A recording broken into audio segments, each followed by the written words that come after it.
Isang taon nang naninirahan si Kadadoy sa sityo Marupok. Bukas palad siyang tinanggap ng pamayanang yun. Kahit noon pa mang bagong padpad pa lamang siya sa lugar. Bagaman bagong salta siya, ay itinuring siya ng mga tao roon na hindi na iba.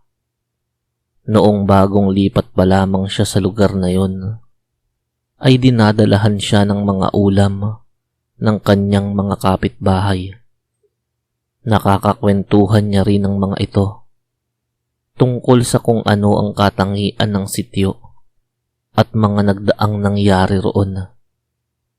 Ayon sa kanyang mga naging unang kaibigan, ay talaga namang sagana sa likas yaman ang sityong yun. Sa paligid kasi ng sityo ay ang napakayamang kagubatan na maaari nilang pagkunan ng mga bunga ng punong kahoy. Kung gusto nilang kumain ng karne, ay maaari silang mangaso ng mga mababangis na hayop na nagkalat sa kasukalan. Nariyan din ang malinis na ilog kung saan sila kumukuha ng mga lamang tubig kung kanilang nanaisin. Isa pa sa kanyang nalaman ay bagaman sagana sa pagkukunan ng pagkain ang nasabing sityo, ay wala naman silang manggagamot doon para tumingin at sumuri sa mga mamamayang nagkakaroon ng karamdaman. Hindi lang yun ang kanyang natuklasan. Ayon pa sa kanyang mga naging kaibigan, ay may misteryong bumabalot sa sityong yun. Dahil kapag mayroon daw babaeng nagbubuntis, ay panigurado na ang sasapitin nito. Palaging nalalaglag ang dinadalang sanggol ng sino mang babae ang nagdalang tao sa sityong yun. Makaliligtas lamang ang buntis kung may kasabay itong magdadalang tao sa parehong panahon. Halimbawang 3 babae ang magdadalang tao, ay 2 sa sanggol ang makakaligtas at ang isa ay malalaglag. Dahil sa mga bagay na yun na nalaman ni Kadadoy, ay siya na mismo ang nagpresenta na maging manggagamot ng sityong yun. May alam kasi itong mga aral pagdating sa panggagamot ng mga karamdaman. Mabisa rin ng mga langis na ginagamit nito na pamahid sa kanyang mga pasyente. Ginagawa niya ang panggagamot ng libre. Paraan niya yun para pasalamatan ng mga residente ng sityo na siyang tumanggap sa kanya bilang bagong miyembro ng pamayanan sa nasabing sityo. Mabubuti ang mga tao sa sityong yun. Ganoon rin ang kasalukuyang kapitan na nakakasakop sa nasabing lugar. Mahal ng mga taga-sityo si Kapitan Kaloy dahil 1 beses kada linggo ay dumadalaw ito sa sityo para makisalamuha sa mga tao. Inaalam nito ang kalagayan ng sityo, lalong-lalo na ang kalusugan ng mga taong naroon. 1 beses nga ay sinadya ng kapitan ang kubong tinutuluyan ni Kadadoy. Labis ang ngiti sa mga labi ng kapitan habang nagpapasalamat sa manggagamot. Ikaw pala si Dadoy. Labis akong nagpapasalamat sa iyo dahil ginagampanan mo ang trabaho ng isang manggagamot dito sa sityo. Tatanawin kong isang malaking utang na loob to bilang kapitan na sumasakop sa sityong to. Basta kung kailangan mo ng tulong ay ipagpaalam mo lang sa akin. Sambit ng kapitan. Mababa ka sa tinig nito ang sinseridad, sabay lahad ng kanyang palad. Wala pong anuman yun, kapitan. Isa po ito sa paraan ng pagtanaw ko ng utang na loob sa mga taga-sityo. Tinig ni Kadadoy na agad namang inabot ang nakalahad na palad ng kapitan. Nang tumalikod na ang kapitan, ay siya namang paglapit ng nakababatang kapatid nito na si Mang Manoy.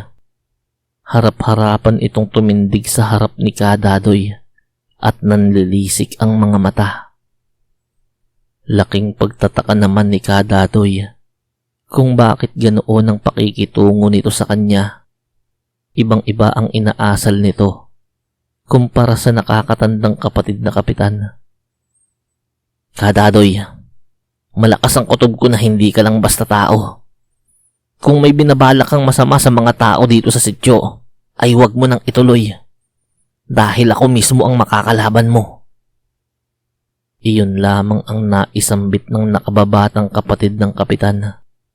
Sabay talikod nito para mabilis na sundan ng kapatid. Isang araw, nagtungo ang isang ginang sa kubo ni Kadadoy kasama ang asawa nito para magpahilot ng sumasakit na sikmura. Habang hinihilot ng matanda ang ginang, ay may kakaiba itong naramdaman. Napatingin ito sa labas ng bintana dahil sa hindi magandang kutob. Tila may isang pares ng mga mata ang nagmamasid sa kanila mula sa kalayuan. Bagaman may kakaibang naramdaman ng matanda, ay ikinubli nito ang mga yon sa mag-asawa at ipinaalam ang magandang balitang kanyang nalaman. Binabati ko kayong dalawa. Buntis ang asawa mo. Nawa ay lagi mo siyang sasamahan, lalong-lalo na sa gabi. Sambit ng matanda, kasabay ng pagbibigay ng payo sa lalaking asawa ng ginang. Mukha kasing alam na ni Kadadoy kung ano ang misteryong bumabalot sa sityong yun. Ang dahilan kung bakit palaging may nakukunang buntis sa lugar na yun. Ang ginawa ni Kadadoy ay gabi-gabi niyang minamatyaga ng bahay ng buntis mula sa kalayuan. At isang gabi nga ay nasaksihan niya ang isang nilalang na dumapo sa bubungan ng bahay ng buntis. Noong nasa ere pa lamang ang nilalang na yon, ay napakalapad ng mga pakpak nito. At nang nakadapo nga yun ay lumapat ang mga pakpak noon sa pawid na bubong ng bahay ng buntis. Tumuwad ang nilalang na yun na animoy pilit idinidikdik ang sarili nitong muka sa bubong na gawa lamang sa pawid. Doon na nagdesisyon si Kadadoy na magpahid ng langis sa kanyang buong katawan. Hindi na siya nagdalawang isip na baka malaman ng mga taga-sityo ang kanyang lihim. Matagal niya nang tinalikuran ng pagiging aswang, kung kaya't nakakapagpalit lamang siya ng anyo sa pamamagitan ng inorasyon ng langis na siya mismo ang gumawa. Wala na siyang pakialam kung may makakita sa kanya. Ang importante sa mga pagkakataong yun ay mailigtas niya ang buntis at ang sanggol sa sinapupunan nito. Kasabay ng pagtuwad ni Kadadoy sa lupa, ay siya namang pagsasaan yung aso nito. Itim na itim ang kulay noon at 7 ulit ang inilaki sa ordinaryong aso. Akmang susugurin niya na ang aswang na nasa bubong nang makita niya ang isang lalaki na dahan-dahang umaakyat sa bubong ng bahay ng buntis. Hindi siya maaaring magkamali. Iyon ang nakababatang kapatid ng kapitan. Sinunggaban noon ng aswang at nagpambuno ang dalawa. Subalit sadyang malakas ang aswang, kung kaya't nakubabawan nito ang lalaki. Doon na mabilis na sumugod si Kadadoy na nasa anyo ng pagiging aso. Sa isang paglundag ay mabilis iyong nakasampa sa bubong. Sinakmal nito ang balikat ng aswang na kumukubabaw sa lalaki. Nang bitawan niya ang pagkakasakmal sa balikat, ay ang binti naman noon ng kinagat nito. Doon na nakakuha ng tiyempo ang kapatid ng kapitan. Dinampot nito ang itak na kaninang nabitawan. "Kuya, dito na matatapos ang kasamaan mo. Hinding-hindi na ako papayag na may mabiktima ka pa sa sityong to." Sigaw ng lalaki. Sabay sunod-sunod na pinagtataga sa leeg ang aswang na naging dahilan ng pagkahulog noon sa lupa. Nagkatinginan ng nakababatang kapatid ni Kapitan at si Kadadoy na sa mga pagkakataong yun ay nasa anyo pa rin ang pagiging asong aswang. "Kadadoy, alam kong ikaw yan. Magmadali ka nang umalis at baka may makakita sa'yo." Sambit ng lalaki. Walang pagdadalawang isip ay tumalon pa ibaba ng bubong ang asong aswang at sumuot sa kasukalan. Nagsilabasan ng mga tao sa sityo at nasaksihan ng wala ng buhay na aswang na nakahandusay katabi ng dingding ng bahay ng buntis na ginang. Nasaksihan din ng mga ito na mula sa anyo ng pagiging aswang ay bumalik yun sa anyo ng pagiging tao.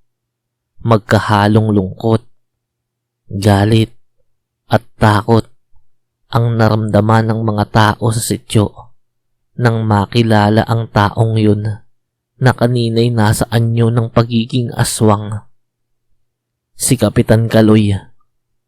Dahil sa pangyayaring yun ay nasagot ang mga tanong tungkol sa misteryong nangyayari sa sityo Marupok, kung bakit palaging may nakukunan kapag may babaeng nagbubuntis sa lugar. Kinaumagahan ay personal na dumalaw ang nakababatang kapatid ng yumaong kapitan na si Mang Manoy sa kubo ni Kadadoy. Hindi katulad ng una nilang pagkikita ay nakangiti na yun habang nagpapasalamat dahil sa pagtulong nito na mapuksa ang kasamaan ng kanyang kapatid.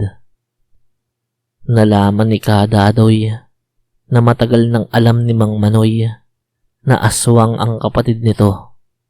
Hindi niya lang magawang kalabanin ng kapatid dahil nagbanta iyon na papatayin ng lahat ng taga-sityo kapag kinontra niya ang mga maling ginagawa nito. Pero nang makita at mamatyagan niya raw si Kadadoy na palaging binabantayan ang bahay ng buntis, ay doon niya napatunayan na mabuting tao si Kadadoy, na handa nitong ipagtanggol ang mga taga-sityo. Doon na siya nagkaroon ng tapang na patayin ang kanyang kapatid. Dahil kung ang isang bagong salta nga ay handang ipagtanggol ang kanyang mga kalugar, ano pa siyang isinilang sa mismong sityong yun? Nakiusap din kay Kadadoy ang lalaki na kung maaari ay wag lisanin ng sityo at ipagpatuloy nito ang pagiging manggagamot, na agad namang sinang-ayunan ni Kadadoy.